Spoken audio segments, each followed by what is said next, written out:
I'll start off with David Dew here, who answered, what was the one thing today made you happy? And yeah, I liked how you told a great expository about coming home for lunch with your wife, Annie, and really taking the simple pleasures, giving a great example of simple, like how you can find happiness in simple pleasures. You had a nice smile throughout your speech, but it may have already been mentioned, just kind of too short initially. And when Charles engaged you after you had left the stage, you still had more to say, and it seemed like you ended early unnecessarily. So I would say to work a bit more on the structure. Also, you seem to be locked in place. You had good hand gestures, but you were cemented in one place on the floor. So I would advise to maybe get a bit more comfortable walking around. But, as always, well done. Now, John, the definition of happiness. I liked how you started by repeating the table topic that was presented for the audience. Yeah, very expressive hand gestures, definitely one of your strengths.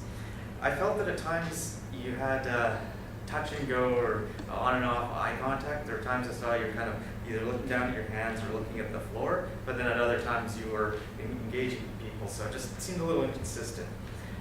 I liked the logic behind your speech, listing the different types of happiness, the proximate versus the distal, like happiness now, happiness for later, and giving concrete examples about how you can put off happiness now for future payoff.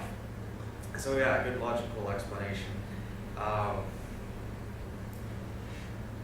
think you could have augmented your really expressive hand gestures by maybe using a bit more of the floor space. Again, like I said with David, it seemed like all the business was going on up here, but you could have been a bit more fluid using the wide stage area. Next we have Nick. Where does happiness come from? Now, what I noticed is you started listing off, iterating things that make you happy, or like your sources of happiness in your life. But then 30 seconds in, you're like, oh, but I'm not going to talk about that. That's boring, or something to that effect. So it felt like a bit of a false start, like you're taking us for a ride, or you wanted to reboot your table topics.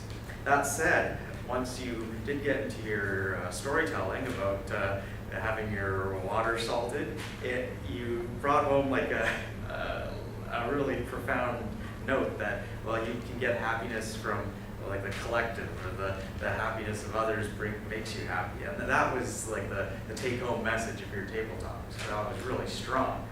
But you should have closed with that very notion, which was about like one or two sentences before you closed.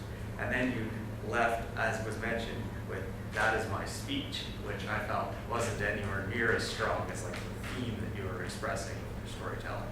So I guess choose that last phrase carefully. You had the phrase, it just was followed by, again, like, "that's my speech," but you didn't really have to say that. Next, Chris, can we learn to be happy? Again, you reiterated the topic from the beginning. I liked your good use of humor at Patrick's expense, perhaps, and a logical analysis. I noticed you have, once you get to the points in your sentences where there's you know what to say, and you have like clear facts that you want to express, your speech becomes very fluid and natural sounding, which is just having a conversation with the audience. That it seems to be the beginning bits, or the kind of connecting phrases that don't have a lot of meaning other than to smoothly link the content of what you're saying. And that's where you get caught on with your stuttering. You'll notice you say "I" repeatedly, or just those little connective phrases, but this is the case, or things that they're not really bringing information to the audience. It's just there for flow. I'm not sure what to suggest to improve that, but I kind of isolated that seems where you're tripping up. So just an observation. Also, I really like you had a strong conclusion that to the points that you had touched on in the previous sentences. So you did a great job of closing too. Next we have Thomas. Happiness is like a kiss. You must share it to enjoy it. I really like your take on this. You can't just share your happiness with anyone. Good humor and excellent use of great volume even from the back. You, I think, more than anyone else, making use of the floor space, variety of hand gestures. I like the use of a rhetorical question too, that you kind of further engage the audience by, well, I think you spoke your name, or said your name too, like, what would you say, Thomas? Something to that effect. So yeah, very strong style. Notice a couple crutch words or phrases, like I mean, or you know. And I think in like you didn't repeatedly say them, but it just added a bit, made your speech perhaps overly casual. At one point, close to the end, you had a generic hand gesture, like an open, close sort of thing, and it wasn't as powerful as the gestures you were making when you, the beginning or the middle of your speech. But excellent timing towards the end. You seem to notice, you gotta wrap things up, and you started to kind of weed the audience towards your concluding remark. It felt very natural. Good job. Next is Patrick with happiness in simplicity. I felt that when you first came up, you were a bit quiet, and you were saying that you didn't quite understand what to make of the topic. And it felt like a bit of a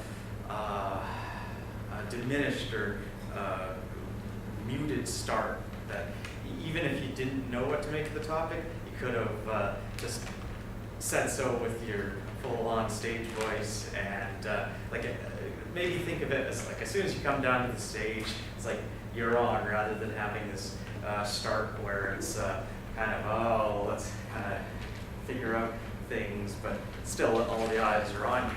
But then, that said, once you kind of collected yourself and launched into the start of your speech, it was like a definitive, like, okay, your volume's higher, eye contact with the audience, and you like had that stage presence about you.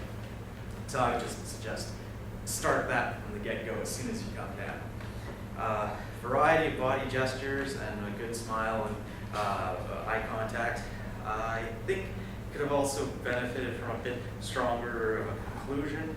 Again, I think it was mentioned, maybe relate the points you were getting at with like a concrete example or a joke or an anecdote that, like, well, how do you find the simplicity or the happiness in simplicity? Like, what one thing can you relate back on? But in general, good job. Lastly, Charles, can we measure happiness? I thought you did a really good job. I couldn't find any really particularly bad things to call you out on, aside from the bass, the basking, the bass on the bass.